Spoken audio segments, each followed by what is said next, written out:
Boker Tov Beshem Hashem Naaseh Venatzliach Be'ezrat Hashem Yitbarach pour une bonne journée. L'école Am Israël Im Geoula Shlema Shmot Yeshuot Venechamot, que de bonnes nouvelles pour nous tous. Nous sommes aujourd'hui le mercredi 21 du mois de février, ou freine le 12 du mois de Adar Aleph, en gardant le sourire comme c'est marqué Mishinechnas Adar Marbim Besimcha. Donc malgré les difficultés, Shiniske Be'ezrat Hashem Yitgaber, les surmonter. Alors, juste un instant, je regarde de quoi il s'agit aujourd'hui. Ok, courage thème. Qu'arrive-t-il à une personne qui part de ce monde sans faire teshuva? Ah ouais. Bon alors, si c'est ça qu'on me demande, âme sensible, s'abstenir, c'est pas un sujet facile. Ce jour est donc pour la libération de tous les otages, Bezrat Hashem, qui reviennent en bonne santé à la maison le plus vite possible, ou freine, protection, Shel Kol Am Israël V'chayalenu, Ushnoteim Baneimim, Bezrat Hashem Yitbarach Vitale Shmolad. Ok, pour un matin, c'est peut-être pas le cours idéal, mais si c'est ce qui est demandé, ça a été acheté pour cela. Moi, je me dois de le faire, donc Bezrat Hashem Yitbarach, j'espère être à la hauteur d'expliquer des choses aussi profondes et importantes, et on commence tout de suite. Vous voyez, quand Chas Veshalom, chez l'Oneda, donc je le dis à l'avance pour les personnes qui sont un peu sensibles ou les personnes qui sont en dépression, mieux vaut ne pas écouter ce shiur, donc je vous le dis à l'avance, parce que de parler de cela, c'est des Gemarot, c'est du Zohar, c'est de l'Avraham entre autres, c'est Shomer Emunim, Ruchot Mesaprim, il y a énormément de livres de nos Chachamim qui ont été écrits sur ce sujet-là.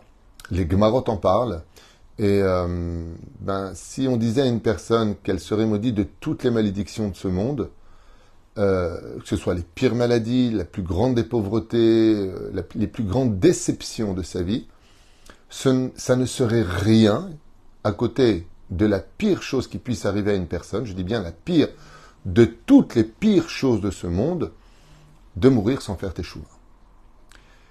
Parce que quoi que l'on souffre sur terre, quoi qu'il puisse nous arriver sur terre, comme l'enseignait dans la Gemara, Rabbi Yochanan ben Zakkai, et combien on peut tuer, même si maintenant on te fait du mal. Tu vas vivre et tu vas partir de ce monde. Donc, combien de temps les choses passent? Tout passe au-dessus de nous.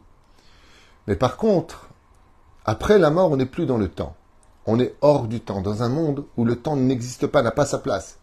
Ce qui fait que mourir sans faire teshuva, c'est comme si qu'une personne prendrait avec lui du poids énorme sur le dos pour un monde d'éternité, pour un monde qui n'en finit pas, pour un monde infernal.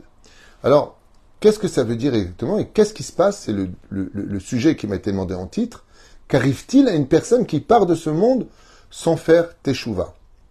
La première chose à retenir, c'est ce que je viens de vous dire. Je pense que ce serait la pire de toutes les pires choses au monde, à un tel point que le Rambam vient nous sauver la vie dans cette histoire en nous disant, comme le dit d'ailleurs la Mishnah dans Maseret Avot, Shuv bitshuva yom echad lifte mitatecha. Au moins, fais tchouva un jour avant ta mort, un seul jour. Le problème, c'est que personne ne sait exactement quand il va mourir. Et si on veut jouer avec la Torah en disant, bon, alors je vais fauter, et puis je ferai tchouva Kippour, je ferai tchouva demain, je vais quand même aller jeûner, je vais aller à Ouman à Rosh Hashanah. Celui qui fait ce genre de choses en disant, Echeta ve'ashuv, je vais fauter et je ferai tchouva, Lo maspikin beyado larchzor bitshuva. Sa teshuva ne suffira pas. Il sera obligé de goûter un petit peu de ce qui l'attend après la mort dans ce monde. Ce qui fait que sa teshuva sera obligé de s'accompagner d'un tribut et d'une souffrance sur terre. On ne joue pas avec ce cadeau extraordinaire qu'est la teshuva. Alors voilà, je voudrais commencer ce shiur et je repréviens une dernière fois les personnes qui sont un peu sensibles, ceux qui ont voulu un cours sympathique, c'est pas le cours de ce matin. Il y en aura d'autres, mais c'est pas le cours de ce matin. Ce soir, si Dieu veut, il y a un cours à Natania. Mais Bofen Ikroni, là, le cours de ce matin, il a un sujet qui n'est pas marrant. Voilà, je vous dis franchement qu'il n'est pas marrant. Donc, nos Chachamim nous mettent en garde sur ce laps de temps dans lequel, un peu la suite du cours d'hier matin, pour ceux qui ont aimé, donc c'est un peu la suite, nous avons juré, avant de descendre dans le corps, d'avoir vu notre place au Gan Eden, et puis d'avoir vu aussi au Gehinam. On a juré à Dieu 2 fois, Ani Nishba, comme explique la Gemara, le Balatania, Be'ezrat Hashem dans le Tanya, bémet de rester fidèle à la Torah et les mitzvot. Ce qui fait que dans l'absolu, de faire tchouva, c'est pas, ouais, c'est bien, c'est sympa, c'est une obligation. C'est vraiment une obligation de faire tes tchouva parce qu'il y a des conséquences à chacune de nos actions, comme le dit la Mishnah, toujours dans Masechet Avot. Dommage pour l'homme, Ken, de ne pas calculer un pseudo-moment de joie dans l'interdit par rapport à tout ce qu'il va perdre après. Voilà ce que nous dit la Mishnah. Calcule bien. Pourquoi? Parce que le temps que tu vas passer à faire cette chose qui va soi-disant te donner un moment, dans l'illusion que te donne le Yetzer Hara, à t'éclater, comme de descendre dans des boîtes de nuit, de boire de l'alcool, de fumer des joints, de les embrassades et finir au lit avec une non-juive ou avec même une juive, Hashem Yishmor Virachem, de faire tous ces péchés-là, qu'on appelle vraiment des averot, avarta, c'est-à-dire que tu es passé de l'autre côté, sont considérés comme de graves trahisons. Et pour pouvoir le réaliser, j'aimerais vous donner une image qui serait très dure à imaginer aujourd'hui, mais imaginez vraiment cela. Ok? Imaginez maintenant que vous viviez dans un royaume où il y a un roi. Un roi qui n'a rien d'un pigeon. Un roi qui a des lois. Un roi qui a des policiers, qui a des palais de justice. Et pour qui, comme au Texas, il y aurait la mise à mort d'une personne qui aurait fait quelque chose de grave, comme d'avoir tué. Et on sait une chose, il y a des caméras partout, il sait tout, il comprend tout, il est partout. Est-ce que quelqu'un, parmi ce royaume, alors que d'un côté, c'est vrai que les punitions peuvent être très conséquentes et très persuasives, mais de l'autre côté, dans ce royaume, il fait tout le temps beau, la vie est super, mamache qualité hors du commun, tout le monde s'aime, tout le monde se kiffe, tout est bien. Il n'y a pas de problème de pauvre, tout est super. De l'autre côté, c'est très ombragé si tu fais des bêtises. De l'autre côté, c'est le soleil plein pot si tu fais ce qu'il faut. Et puis voilà qu'on voit autour de nous que Béhémet, les choses peuvent prendre une tournure compliquée pour ceux qui ont trahi le roi. Trahison. Ils sont mis à mort. Et on le voit. Est-ce que quelqu'un prendrait le risque? Sachant qu'il y a un roi qui est là, qui sait tout? Personne. Je vous le dis dès maintenant, personne. Cette situation-là, on la vit de façon abstraite. Oui, il y a vraiment un roi, et pas n'importe quel, qui s'appelle Dieu, qui voit tout, Aïn Roa, qui entend tout, Ozen Shomat, Vechol Maasecha Besefer Nirtavim. Et tout ce que tu fais est noté. Ce n'est pas pour rien qu'une personne, dès qu'elle sort du corps, elle voit toute sa vie défiler. Parce qu'elle constate elle-même que toutes ses actions, pensées et paroles sont notées. Tout ce que tu as fait de ta vie est noté. Si tu fais Tchouva dit le Rambam, tout est effacé. Pardon Hachem, j'arrête, je regrette. Je mets des freins à mes ch'touillottes. Le créateur du monde n'est pas un humain. Un roi qui a été trahi, pardonne pas. Dieu, il pardonne tout le temps, de Kippour à Kippour. De jour en jour, à n'importe quel moment de la journée, une personne qui dit Hachem, stop, j'arrête, c'est un truc de fou. Vous imaginez que vous avez 1 million de shekels à la banque de découvert. Vous dites au directeur de la banque, je regrette d'avoir pris ce découvert avec les intérêts que ça représente, j'arrive pas à rembourser, tu dis, tu regrettes vraiment? Tu dis, ouais, bah alors je t'efface tout. Ça n'existe pas. Donc c'est facile de dire, moi j'entends des personnes qui disent, ouais, mais la Torah c'est trop dur, tu fais pas, tu fais Guéhinan, tu fais pas ceci, tu fais pas. Et de l'autre côté, arrête tes bêtises, et tu verras que, si tu fais Torah ou Mitzvot ou Maasim Tovim, eh bien tout est effacé. Personne n'est capable de faire ce que fait Hachem. Personne. Personne ne peut effacer des dettes aussi importantes dans le ciel avec quelques mots seulement. C'est pas comme... C'est pas comme certaines personnes qui font voter des lois et qui parlent. D'accord ? Qui parlent et qui mentent. C'est-à-dire qu'ils font des lois qui sont absolument abjectes. Comme par exemple, tu t'as acheté une maison et tu as des étrangers qui viennent s'installer dans ta maison, que tu payes tous les mois à la banque ce crédit que tu as pris, et tu peux pas sortir les squatteurs. Hein ? Tu peux pas les sortir. Donc si tu appelles la police, ils te disent, écoutez, prenez un avocat, et puis tu auras le temps de mourir avant de les faire sortir, alors que tu es chez toi. Des choses qui sont absolument abjectes. C'est encourager les gens à voler les propriétés des autres au nom de la loi. C'est pour ça qu'on n'appelle pas Stam le Parlement. C'est parce qu'il parle pour mentir. Parlement. Et toi, tu n'as le droit que de te taire. Parlementaire. D'un côté, eux, ils parlent pour te mentir, et toi, tu te tais. C'est-à-dire que tu acceptes des lois qui sont débiles. Chez le Créateur du monde, regardez comme Dieu est exceptionnel. Il est le roi des rois. Il nous donne des lois, et il laisse les poskim, c'est-à-dire les décisionnaires, discuter des lois pour voir si elles peuvent correspondre à l'état d'esprit de la génération dans laquelle ils vivent. C'est pour ça que le Shulchan Aruch évolue à chaque fois, mais que les lois restent immuables. Et la reine, je referme cette parenthèse tellement importante. Oui, qu'est-ce qui se passe pour cette neshama? Eh bien, si cette neshama, malheureusement, Shem Ishmor Virachem, partirait de ce monde, sans avoir fait de tchouva, ça veut dire qu'elle était Mechalel Shabbat, ça veut dire qu'elle mangeait pas kasher, qu'elle est restée mariée avec une non-juive, et puis, bon, il y aura ce qu'il y aura. De toute façon, j'ai rien fait de mal, je fais ce que je veux de ma vie.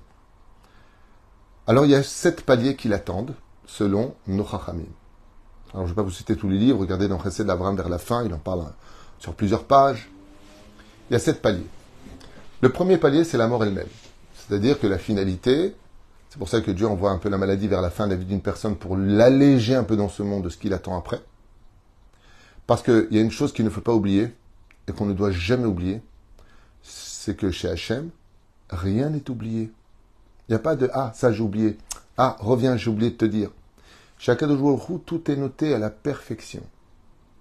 Et cette Neshama, quand on vient la chercher, elle va avoir une situation terrible. Et je pense que si le mot en hébreu « émet » veut dire vérité, c'est parce que la vérité tue. Émet. De toi, Aleph, Yotse, Met. La vérité peut tuer une personne. Surtout quand elle est dite sans mettre de gants. Vous savez, des fois, ça m'est arrivé plusieurs fois de rencontrer malheureusement, des médecins, des personnes qui m'ont dit, voilà, je reviens de chez le médecin, il m'a annoncé le but en blanc que j'allais mourir, j'avais la maladie.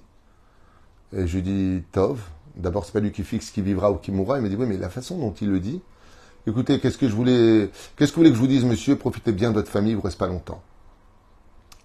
Je lui dis, bon, il t'a dit pour lui médicalement une vérité, sa vérité.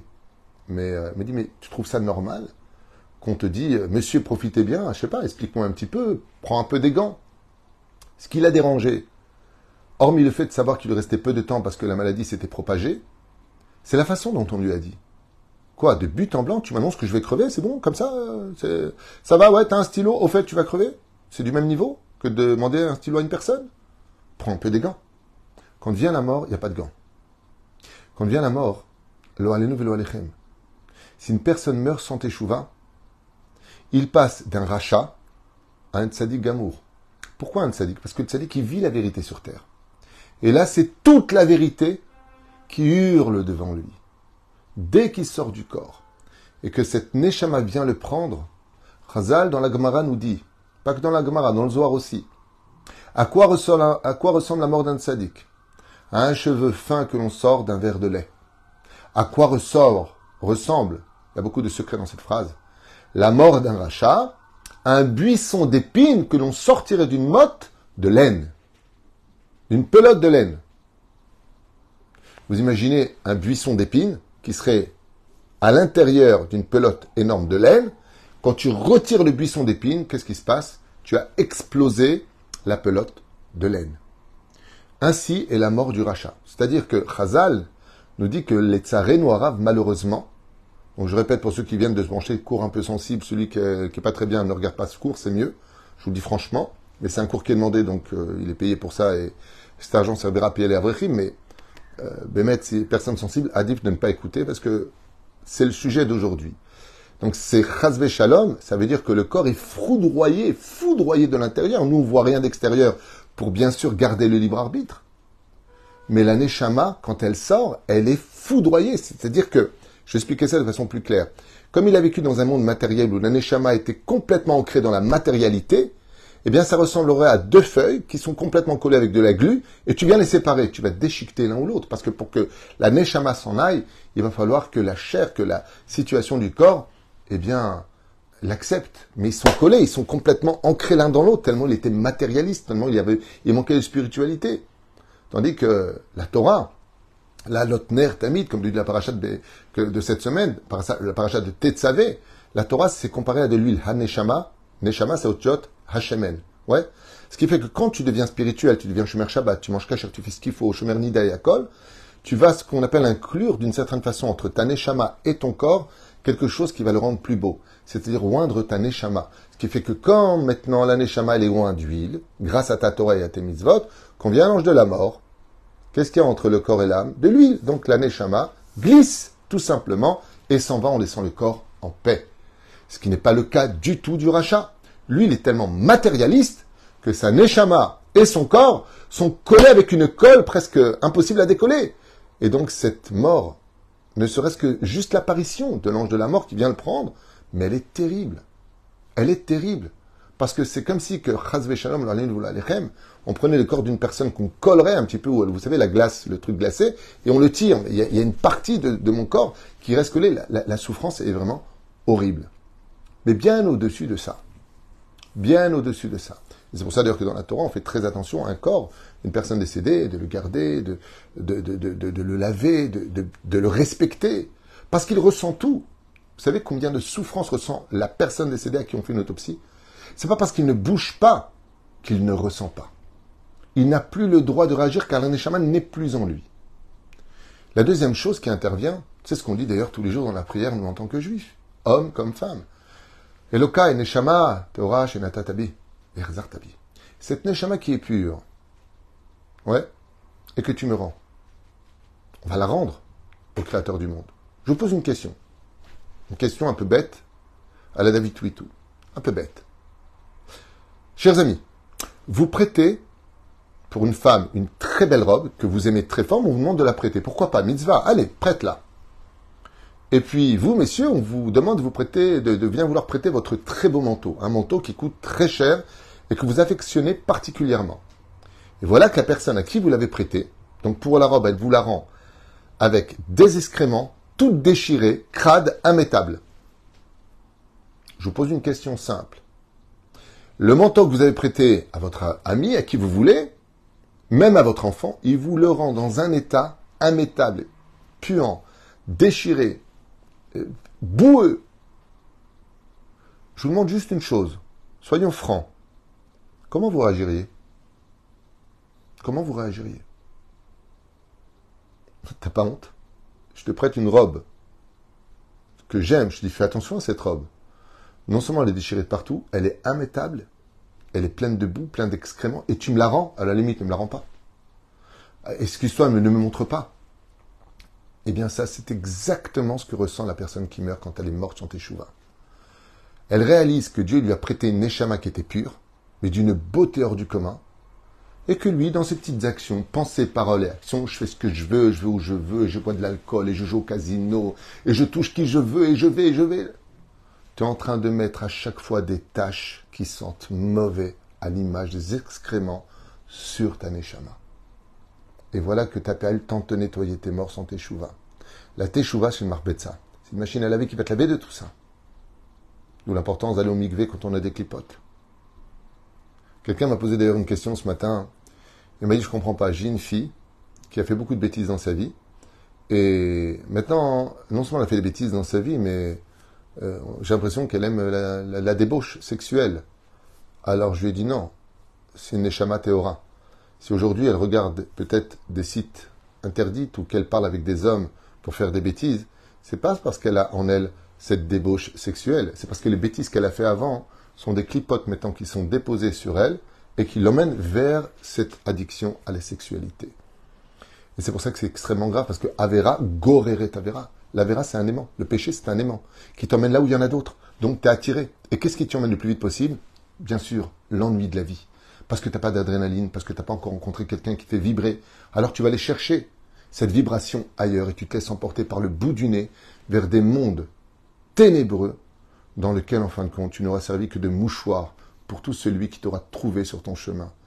D'être passé d'une princesse à une serpillière. Combien on devrait réfléchir à nos vies et de se rendre compte, béhémet, que chaque jour qui passe est un jour qu'on n'a pas pu sauver. Et pourquoi? Vous savez que c'est extraordinaire, une journée, c'est composé de 24 heures, d'accord? Mais c'est composé aussi de minutes, c'est aussi composé de secondes. Et c'est pour cela que la teshuva nous est tendue par la main. Vous voyez, on a tous une montre. Comment on appelle ça une montre en hébreu? Sha'on. Sha'on, ça s'écrit Shin, Ain, Vav, Nun. C'est les lettres du mot Onesh, qui veut dire punition. Parce que chaque heure qui passe, tu aurais pu créer un monde merveilleux rempli de lumière. Mais toi, qu'est-ce que tu as fait? Tu as cassé ta montre. Tu as perdu l'heure, tu as perdu le temps. Alors que la première mitzvah d'Israël, c'est sanctifier le temps. Rosh Chodesh Lachem. C'est un moment de sanctification. Chaque seconde qui passe, chaque heure qui arrive et qui vient de se terminer, était un moment pour toi, pour grandir, et ne pas rendre simplement le vêtement que Dieu t'a passé, une neshama, mais de créer des milliards de neshamot par tes bonnes actions. Alors voilà que malheureusement, cette personne maintenant, elle décède. Et là, qu'est-ce qui se passe? Ben, elle se rend compte que, mince, elle réalise que avant de descendre dans le corps, toute la réalité lui saute au visage. C'était un piège, le Yetzerara, et qu'elle avait promis de rester fidèle. Et là, tout lui explose au visage. Le problème qu'il y a, ben, c'est qu'elle ne peut plus réparer. Et elle commence à peine après avoir mouru. Pardon, je fais tchouva. Non, lui dit Babouche, Nigmar. La tchouva, c'était que dans le corps. Que à l'intérieur du corps. Maintenant que tu es sorti de la tchouva, on me dit, Mzou Nigmar. Là-bas, il n'y a plus de tfilin, il n'y a pas de talit, il n'y a pas de tzedaka, il n'y a pas tout ça. Mais le Créateur du monde, il est tellement exceptionnel, tellement bon, tellement unique dans sa générosité, qu'il dit, bon, j'espère au moins que tes enfants, ils ont fait tchouva, ils vont faire quelque chose pour toi, parce que si toi, tu ne peux pas bouger, eux peuvent te faire monter encore dans l'échiquier du monde. Eux peuvent faire tes tchouva pour toi, prier pour toi, faire des télim pour toi, être shomer Shabbat pour toi, faire des brachot pour toi, d'où l'askara, où on fait le repas, on fait les bénédictions, on fait le kaddish, on fait tout ça pour soulager la neshama. Mais si chazve shalom, elle est morte sans teshuva, ne serait-ce que ces moments précis de la déconnexion entre l'âme et le corps sont des moments foudroyants, où l'âme sort du corps dans un monde de vérité, où là-bas le mensonge, l'arnaque, la manipulation n'a plus du tout sa place. Pourquoi? Parce que les anges que tu as créés sont à l'image de ton physique, et que toute ta vie est filmée, et là, tu ne peux plus vivre dans le déni. Tu ne peux plus vivre dans le mensonge. Tu es dans un monde qu'on appelle Olam Shekulo Emet, un monde de totale vérité, où là tu te rendras compte que d'être Shomer Shabbat, ça coûte cher de ne pas être Shomer Shabbat. Que d'avoir mangé Taref, ça coûte cher de ne pas avoir mangé comme il le fallait. Choisissez tout ce qu'il y a à prendre. Pessah, Shavuot, Sukkot, toutes les fêtes juives. Et tu vas me dire, oui, mais attends, de l'autre côté, il a quand même fait des mitzvot. Alors, ce que vous ne savez pas, ou peut-être pas, c'est que quand tu fais par exemple 5 mitzvot, tu as créé 5 anges. Ces 5 anges qui sont créés par toi sont là pour te protéger. Seulement après toi, qu'est-ce que tu fais? Tu vas faire Zera Levatala par exemple, ou tu vas faire du Lashon Hara. Tu vas créer un ange géant, énorme. Pourquoi? Parce que c'est considéré comme étant un péché très grave. Ça a détruit le temple, donc on peut imaginer combien de faire un Lashon Hara peut engendrer de conséquences. Maintenant, cette Avera, quand elle est créée, elle a faim. Elle veut manger naïna. Donc, qu'est-ce qu'elle dit? Papa, maintenant, il faut que tu me donnes à manger. Donc, ou je te fais souffrir parce que je vais te manger, ou tu me donnes à manger. Écoutez bien ce qui se passe. Cette Avera-là va se nourrir des 5 mitzvot que tu as fait. Elle va les manger. Pourquoi? Ben, tout simplement parce que maintenant que tu l'as créée, il faut bien qu'elle existe pour quelque chose. Seulement, l'Averot mange, tandis que les mitzvot nous font manger. C'est elles qui nous nourrissent. Les Averot se nourrissent. C'est-à-dire que les Averot te prennent tout, tandis que tes mitzvot te donnent tout.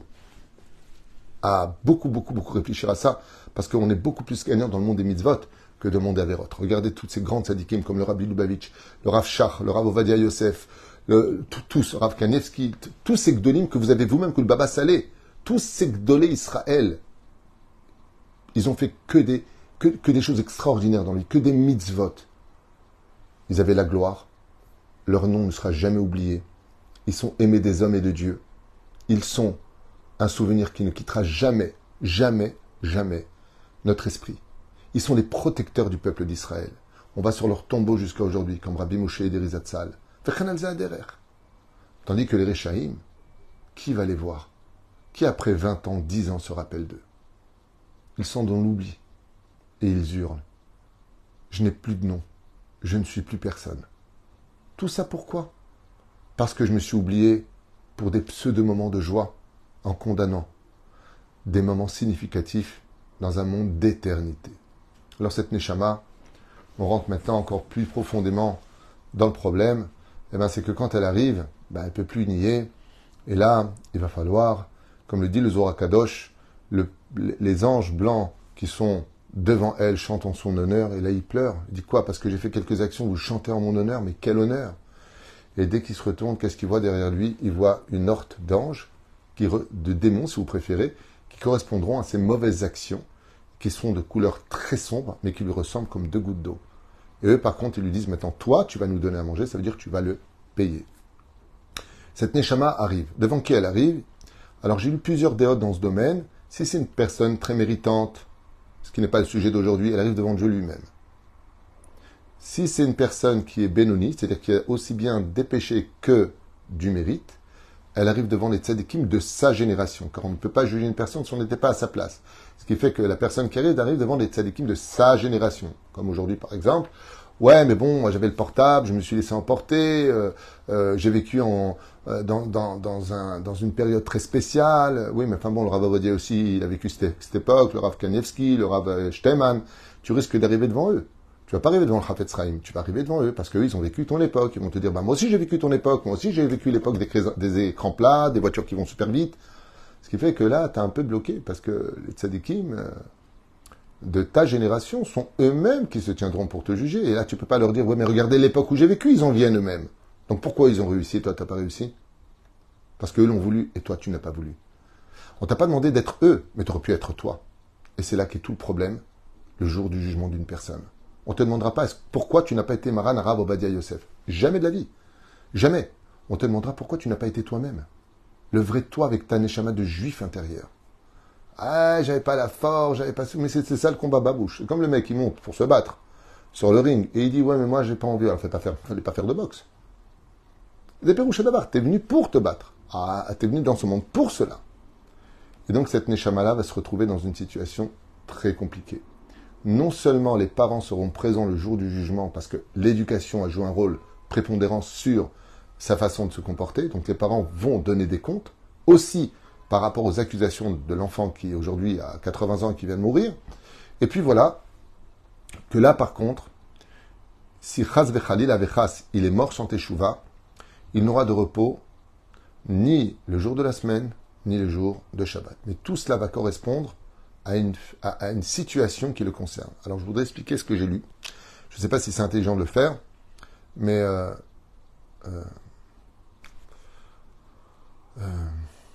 j'ai lu des choses vraiment pas simples à lire, et encore moins faciles à dire, mais j'ai lu par exemple Punition d'une femme qui ne met pas de kissou et qui est mariée, Hachem Ishmael Virachem. Ce qui a marqué, j'espère que c'est pas vrai, je vous dis franchement, mais Hachem Ishmael, la honte qu'elle reçoit dans le monde d'en haut, il est terrible. Mais elle-même, hein, elle dit pas... C'est-à-dire que la Neshama, elle hurle de honte. Elle veut pas aller devant Dieu. Elle a honte, elle a honte, elle a honte. Elle a honte, parce que la Torah, c'est pas un jeu. C'est très sérieux, comme je le dis tout le temps dans ma façon de parler. Seul celui qui a compris que la Torah était sérieux peut se permettre d'avoir de l'humour. Mais celui qui prend la Torah pour de la rigolade ferait mieux commencer à devenir sérieux. C'est-à-dire que la Torah a beaucoup d'humour, à la condition où tu la prends au sérieux. Et c'est pour cela que la Torah nous parle d'Arba Mitot Beddin. Et là, cette Neshama-là, eh bien... Si elle n'a pas de fils qui vient la sauver sur terre, de filles qui font tchouva pour elle, qui vont faire le kaddish pour elle, pour l'aider et la soulager, elle risque de partir dans des situations très, très douloureuses, compliquées. Et là où il n'y a plus d'espoir, c'est l'obscurité la plus totale, c'est l'enfer. C'est le pire des enfers. Pour raconter un petit exemple, Rabbi Akiva un jour marchait et puis il voit à côté d'une forêt une ombre noire qui courait. Et il lui dit « Arrête-toi ». Cette ombre s'arrête et lui dit « Mais tu fais partie des vivants ou des morts ?» Et la personne répond « Non, je fais partie des morts. » Et il lui dit « Tu fais partie des morts? Et que fais-tu ici ?» Il dit « Je cours chercher du bois dans le monde d'en bas. » Et pourquoi dans le monde d'en bas? Parce que même le monde d'en haut ne veut pas de moi. Ce qui fait qu'il y a des âmes qui errent dans le monde dans lequel nous vivons parce qu'ils n'arrivent pas à rentrer Marat Marpella, l'entrée passe les âmes, ne veut pas les accepter. Tu sens trop mauvais, tu ne peux pas monter là-haut. Donc ils sont jugés par des mondes inférieurs, ce qu'on appelle les Rechaim, qui sont jugés par leurs propres fautes. Donc c'est ce qu'on appelle les Tzadikim, c'est Dieu lui-même. Les Bénonim, c'est les Tzadikim de la génération. Et les Rechaim sont jugés par leurs propres fautes. Qui par contre, eux leur demandent, avant de commencer à monter vers Akadosh Baruch Hu, bien, c'est comme une mafia. D'abord, tu viens régler tes dettes avant d'aller régler le gouvernement. Donc cette mafia-là, elle prend cette âme, et dans la Gemara, comme ça, Chachamim, ils disent. Après, chacun y croira pas, c'est des bêtises, c'est pas des bêtises. Il dit, mais qu'est-ce que tu fais? Il dit, comme j'étais un rachat sur terre et que je suis mort sans teshuva, je dois ramasser du bois avec lequel on me brûle 7 fois par jour. 7 fois par jour, on me brûle, d'où le fait qu'il était complètement assombri et détruit. Sa neshama était effrité dans tous les sens, parce qu'il était brûlé 7 fois par jour, tous les jours depuis sa mort. et lui dire, Rabbi Akiva, est-ce que peut-être que tu as un fils, peut-être tu as quelqu'un qui peut prier pour toi, dire le Kaddish, faire une étude de Torah, une Mishnah, quelque chose pour élever ton âme. Il lui dit, écoute, je sais pas, moi j'ai fait tellement de bêtises, dès que je voyais une femme, j'allais avec. Peut-être, il y en a une, je crois, dans un kfar arabe que j'avais rencontré, et j'étais avec elle, et je sais pas quoi, ce qu'il raconte. Et non, pardon, c'était dans le Galil, autant pour moi. Oui, c'était dans le Galil, ça c'est une autre histoire.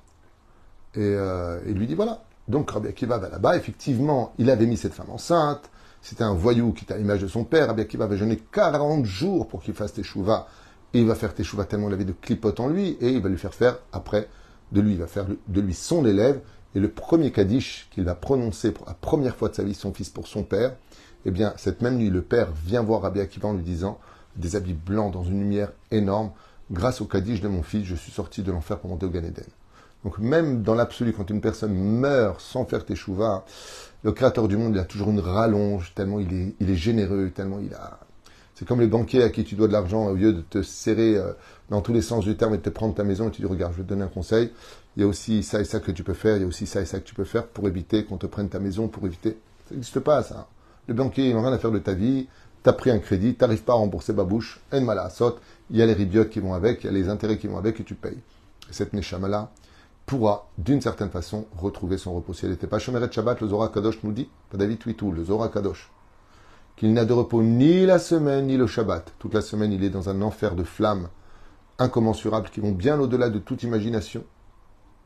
Et le Shabbat, étant donné qu'il n'était pas Shomer Shabbat, il est plongé dans un monde de glace qui brûle encore plus que les flammes du Gehinam, ce qui fait que En lo menucha bichlal, lo yom chol, ve lo yom Shabbat, ve en lo chalek l'olam haba. Ce qui fait que ce sont des neshamot qui peuvent, pour certaines, errer, ce qu'on appelle le kafakela, poursuivis par des démons où ils n'ont aucun repos, aucun moment de survie, aucun moment de joie. Ils courent d'un bout du monde à l'autre bout du monde, à un tel point que Chazal nous donne une image que j'ai trouvée très belle.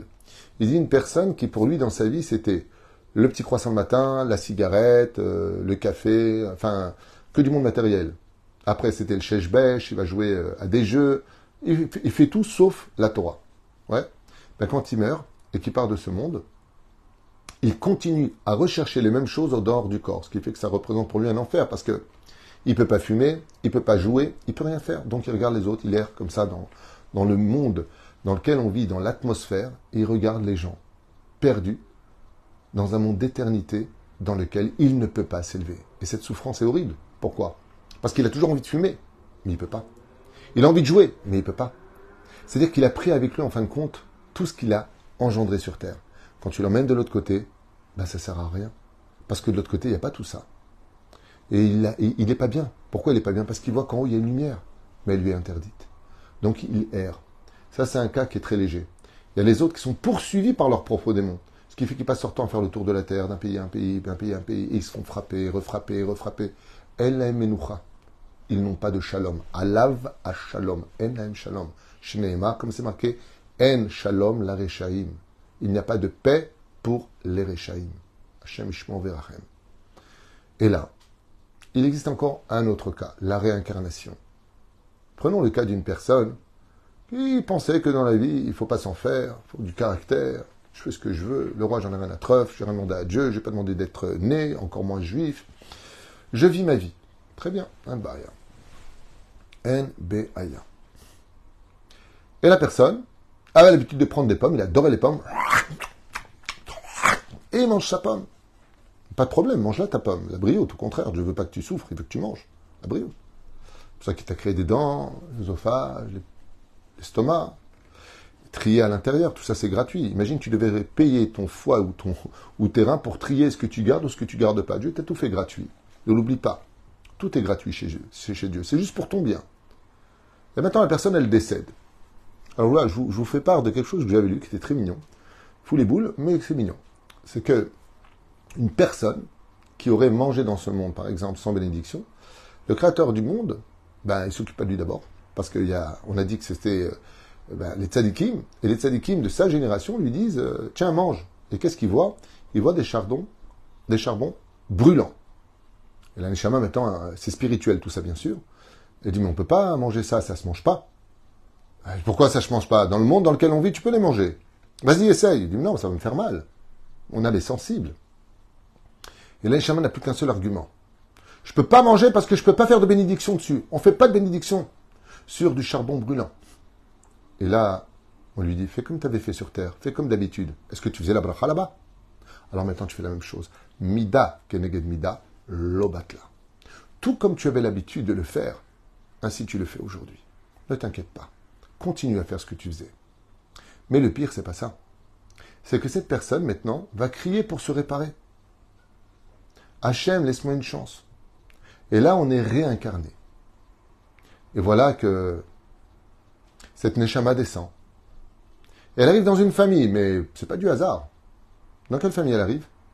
Dans sa propre descendance.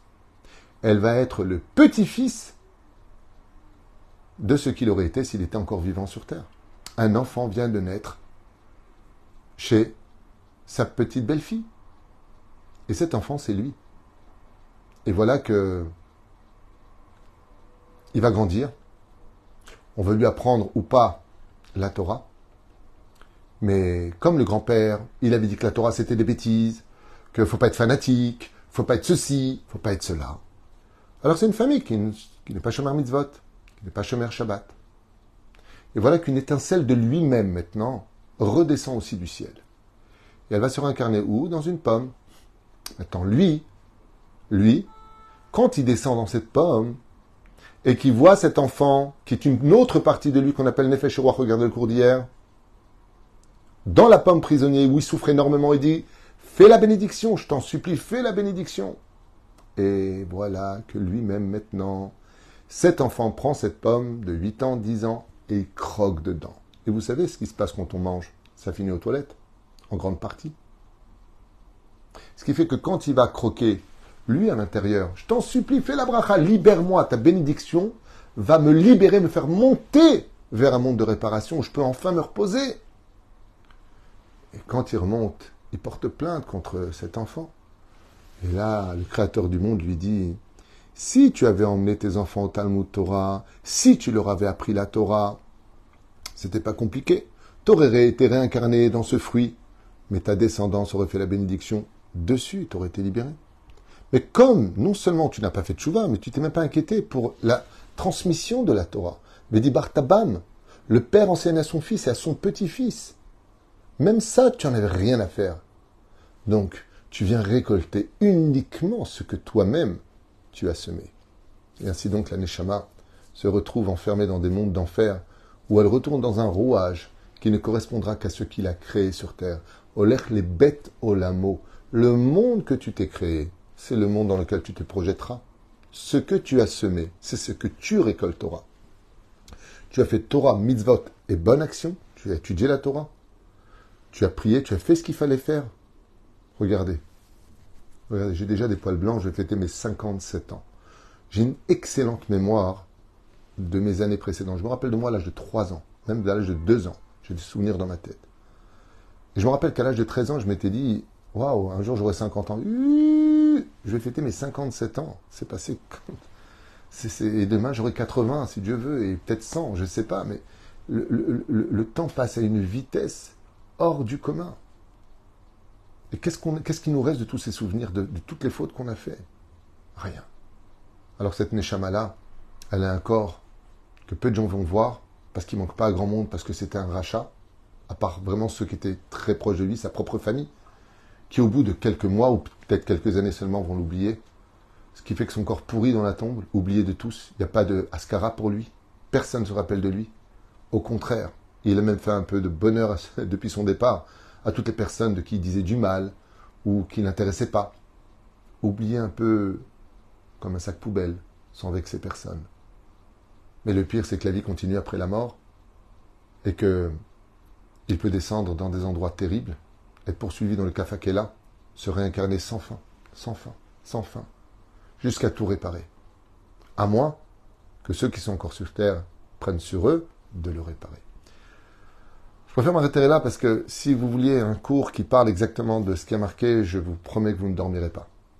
Bémet, tout ça est dans ma tête, mais je préfère ne pas parler de ce que j'ai lu et étudié pour chaque faute qui est faite. Hashem Yishmor Virachem. Vous avez, par exemple, les fautes de la débauche sexuelle sont considérées comme étant les plus graves. Le vol et la débauche sexuelle, c'est irréparable. Il faut vraiment faire une teshuva avec des larmes, demander pardon, pardon, pardon. C'est pas pour rien que le Rabbi Nachman est venu sur terre pour nous sauver de ça. Pour nous sauver de ça. Le vol, tu peux faire autant de teshuva que tu veux, tant que tu n'as pas remboursé. Il faut aller voir un dayan, il faut avoir un posek, un moréora pour qu'il te fasse le tikkun nécessaire pour que tu puisses faire une réelle teshuva sur le sujet. Voilà, j'ai justement un espèce d'affaire, je dois aller au cimetière pour enterrer une personne à 9h30. Donc je vous laisse avec ce cours, sans trop donner de détails pour ne pas vous foutre la rasera, comme on dit, vous mettre la rasera plus exactement, donc je m'excuse pour le mot, mais c'est vraiment le cas de le dire. Réfléchissez beaucoup avant de faire quelque chose de négatif, de calculer combien en réalité on aura payé pour ça. Vous savez à quoi je le compare? Moi qui suis né tunisien, donc à 5,5 kg, j'aimerais vous dire que depuis que je suis né, je suis au régime. Je suis tout le temps le régime. Je mange une olive, je deviens un olivier. Et j'en ai appris une grande chose de tout ça. La faute, c'est comme la nourriture. Tu manges un bon chocolat, il te faudra 2 jours de régime pour le perdre. C'est exactement pareil. Tu passes un bon petit moment dans la faute, qui te donne un peu de plaisir, c'est sûr, il faut bien qu'il y ait quelque chose qui t'attire. Mais n'oublie pas qu'il faudra peut-être 2 jours de jeûne, au minimum, pour réparer ce petit moment de plaisir. Par contre, un petit moment de mitzvah te donnera une éternité de soleil. À nous de voir. Kol Tuv et Litraot.